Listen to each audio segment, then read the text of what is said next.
ಹೇಳ್ಬೇಕು ಅಂದ್ರೆ ನಮ್ಮ ಕಾನೂನನ್ನ ನಾವು ರೂಪಿಸ್ಕೊಳ್ತೀವಿ. ನಮ್ಗೆ ಇಲ್ಲಿ ಏನ್ ಬೇಕು ನಾವು ಕಾನೂನು ರೂಪಿಸ್ಕೊಳ್ತೀವಿ. ಬೆಂಗಳೂರಲ್ಲಿ ಕೂತಿರುವಂತಹ ಆಂಧ್ರದಿಂದ ಬಂದವರು, ತಮಿಳುನಾಡಿನಿಂದ ಬಂದವರು ನೀವು ರೂಪಿಸೋದು ಬೇಡ. ನಮ್ಮ ಕಾನೂನು ನಾವು ರೂಪಿಸ್ಕೊಳ್ತೀವಿ. ನಮ್ದು ಏನಿದೆ, ನಮ್ಮ ಗಡಿ ಏನಿದೆ, ನಮ್ಮ ನಾಡೇನಿದೆ, ನಮ್ದು ಏನು ಜಲಚರಗಳಿದೆ, ಅದ್ರ ಬಗ್ಗೆ ನಮ್ಗೆಲ್ಲರಿಗೂ ಗೊತ್ತಿದೆ. ಯಾರ ಮೇಲೆ ಕೂತಿರೋರು ಹೇಳೋ ಅವಶ್ಯಕತೆ ಇಲ್ಲ. ಅದ್ರ ಬದಲು ನಾವ್ ಇನ್ ಮುಂದೆ ನಮ್ಗೆ ಪ್ರತ್ಯೇಕ ರಾಜ್ಯ ಬೇಕು ಅಂತ ಕೇಳೋಣ, ಅವಾಗ ತೆಪ್ಪಗಾಗ್ತಾರೆ. ಇದನ್ನ ದಯವಿಟ್ಟು ತಿಳ್ಕೊಳ್ಳಿ. ಪಶ್ಚಿಮ ಘಟ್ಟಗಳ ಬಗ್ಗೆ ಜಾಸ್ತಿ ತಕರಾರು ತರಲೆ ಮಾಡಿದ್ರೆ ನಾವು ಉತ್ತರ ಕನ್ನಡ, ಶಿವಮೊಗ್ಗ ಮತ್ತು ಚಿಕ್ಕಮಗಳೂರನ್ನ ಬೇರೆ ರಾಜ್ಯಕ್ಕೆ ಹೇಳ್ತೀವಿ ಅಂತ, ಅದು ಒಂದು ಸರಿಯಾದ ಸಿಗ್ಬೇಕು. ಅವರು ಟೆಕ್ನಿಕಲಿ ಮತ್ತು ಎಕನಾಮಿಕಲಿ ಈ ಪ್ರಾಜೆಕ್ಟ್ ವಯಬಲ್ ಅಂತ ಹೇಳಿದ ನಂತರ ಬಾಕಿದು ಹೋಗ್ಬೇಕು. ಈ ಪಂಪ್ ಸ್ಟೋರೇಜ್ ಸ್ಕೀಮ್ ನಲ್ಲಿ ಟೆಕ್ನೋ ಎಕನಾಮಿಕ್ ಕ್ಲಿಯರೆನ್ಸ್ ಸಿಕ್ಕಿದೆ ಅಂತಂದ್ರೆ ನಾವು ಓದಿದ್ದೇವೆ. ಅದನ್ನೇ ಇವರು ಅರ್ಥದಲ್ಲಿ ಇಟ್ಕೊಂಡಿದ್ದಾರೆ. ಆದ್ರೆ ಅದು ಪೂರ್ಣ ಅಲ್ಲ. ನಂತರ ಅದು ವೈಲ್ಡ್ ಲೈಫ್ ಸ್ಯಾಂಕ್ಚುರಿಯ ಒಳಗೆ ಇರುವುದರಿಂದ ಫಾರೆಸ್ಟ್ ಕ್ಲಿಯರೆನ್ಸ್ ಬೇಕು. ಅಖಿಲೇಶ್ ಅವರು ಸರ್ವೆ ಮಾಡಕ್ಕೆ ಹೇಳಿದ್ದಾರೆ.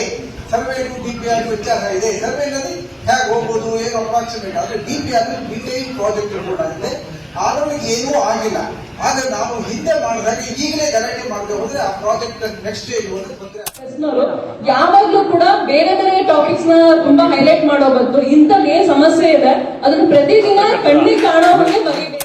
ಹಾಗೇನೆ ಇಲ್ಲಿ ಜನರಿಗೆ ಯಾರಿಗೆ ಅನ್ಯಾಯ ಆಗ್ತಾ ಇದೆ ಅವ್ರನ್ನೇ ಎಚ್ಚರಗೊಳಿಸಬೇಕು. ಸಾಕಷ್ಟು ಜನ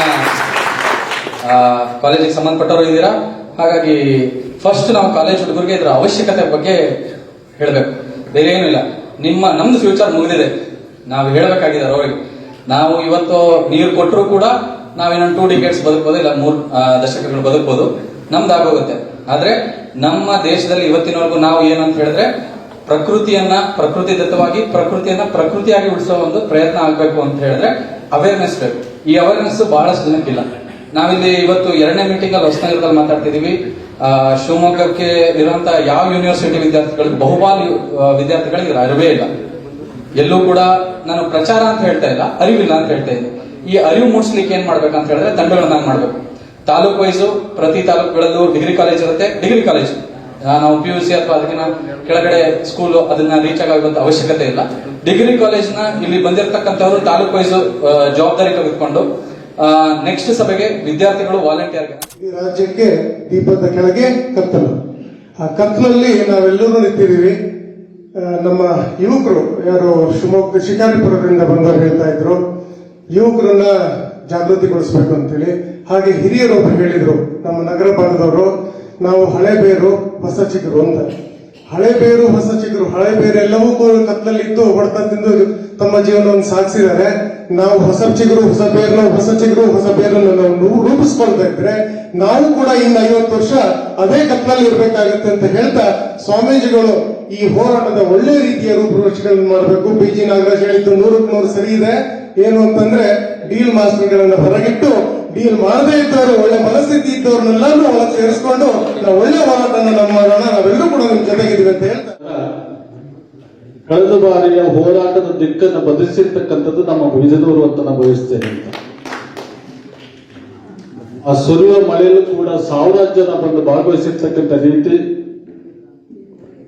ಬೇರೆ ಸಭೆಯಲ್ಲಿ ಭಾಗವಹಿಸಿದ್ರಿಲ್ಲ ಗೊತ್ತಿಲ್ಲ. ನಾದೇಶೋಜ್ ಅವರು ಅಧ್ಯಕ್ಷತೆಯಲ್ಲಿ ನಡೆದಿರ್ತಕ್ಕಂಥ ಹೋರಾಟ ಮತ್ತೆ ನಮ್ಮ ಪೂಜ್ಯ ಶ್ರೀಗಳ ಸಾನ್ನಿಧ್ಯದಲ್ಲಿ ನಡೆದಿರ್ತಕ್ಕಂಥ ಹೋರಾಟ ಸುಮಾರು ಒಟ್ಟಾರೆ ಹೇಳೋದಾದ್ರೆ ಒಂದು 3 ರಿಂದ 4 ಕಿಲೋಮೀಟರ್ ಪಾದಯಾತ್ರೆ ನಡೆಸಿ ಬಳಿಕ ಹೋರಾಟವನ್ನು ಮಾಡಿದ್ರು. ಈಗ ಮತ್ತೆ ಅದೇ ಸಮಸ್ಯೆ ಎದುರಾಗಿದೆ. ಆ ನಗರ ಹೋಬಳಿಯನ್ನ ಪ್ರತಿನಿಧಿಸಿ ಹೇಳೋದಾದ್ರೆ ನಾವಂತರ ದುರಂತ ಯಾರಿಗೂ ಬೇಡವಾಗಿರ್ತಕ್ಕಂಥವ್ರು ಅಂತ. ಒಂದು ರೀತಿಯಲ್ಲಿ ಹೊಸನಗರದಲ್ಲಿ ಇರ್ತಕ್ಕಂಥ ಸಮಸ್ಯೆಗಳು ನಮ್ದು. ಒಂದು ತೀರ್ಥಹಳ್ಳಿ ಕ್ಷೇತ್ರ, ಹೊಸನಗರ ತಾಲೂಕು.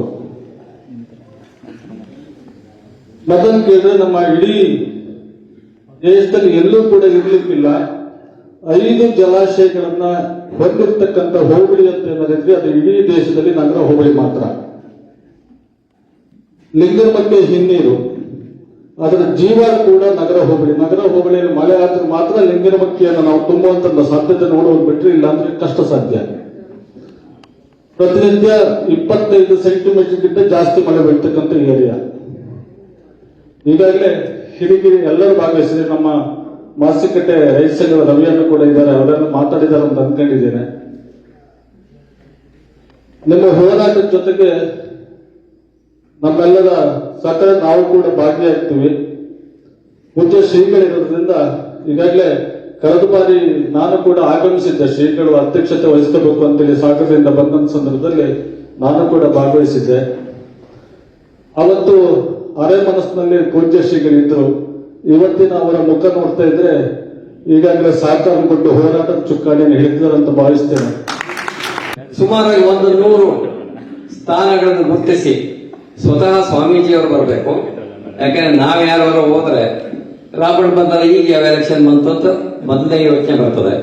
ಸ್ವಾಮೀಜಿಯವರ ನೇತೃತ್ವದಲ್ಲಿ 10 ಹೆಚ್ಚಾಗೋದು ಕಮ್ಮಿ ಆಗ್ಬೋದು, ಸುಮಾರಾಗಿ 100 ಜಾಗೃತಿ ಸಭೆಗಳನ್ನು ಮಾಡಿ ಅಲ್ಲೊಂದೊಂದು ಟೀಮ್ ಮಾಡಿ ಹೊರಡಿಸಿದ್ರೆ ಎಲ್ಲ ಕಡೆಗೆ ಎಲ್ಲ ಮನೆಗಳನ್ನ ತಲುಪಿಸ್ಲಿಕ್ಕೆ ಸಾಧ್ಯ ಇದೆ. ಕೊನೆಯಲ್ಲಿ ಒಂದು ಡೇಟ್ ಮುಂಚಿತವಾಗಿ ನಿಶ್ಚಯ ಮಾಡ್ಕೊಳ್ಳೋಣ. ಆ ಡೇಟಿಗೆ ಎಲ್ಲಿ ಸೇರ್ಬೇಕು, ಸಾಗರವೋ ಮತ್ತೊಂದು ಕಡೆಗೋ 1 ಲಕ್ಷ ಜನ ಸೇರ್ಬೇಕು. ಇದು ಗುರಿ ನಮ್ದು.